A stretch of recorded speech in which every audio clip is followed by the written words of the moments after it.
greatest of all time Hollywood director Rob Reiner and his wife Michele were found stabbed to death in their Hollywood home on Sunday afternoon, December 14th. Now, it has been kind of crazy in terms of finding out the details of what actually unfolded, this horrible, horrible tragedy. I mean, let's not even get into the entire weekend, but at first, LAPD would not release the actual names, Michele and Rob Reiner, as the decedents. And my understanding at first was like, okay, maybe it's a red rum suicide and they haven't, gotten a hold of the next of kin, etc. But then rumors started to surface that it possibly was their son, Nick Reiner. He's 32 years old, has a history of, going to rehab 17 times, having crazy issues with drugs, homelessness, etc. He actually worked on a film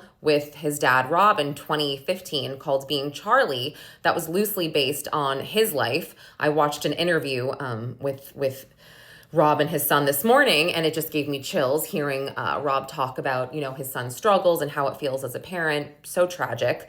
But about 20 minutes ago, it was confirmed that Nick Reiner is now in custody for the deaths or being responsible for the deaths of his parents. And again, everything is subject to change, but reportedly, his younger sister, Nick's younger sister, Romy, and the Reiner's daughter, who's 27, walked in and found her parents this way.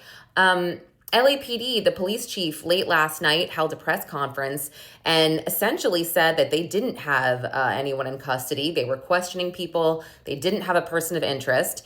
This was very early on, but they are always so tight-lipped, the LAPD. That's what I've learned, throughout my experience with them.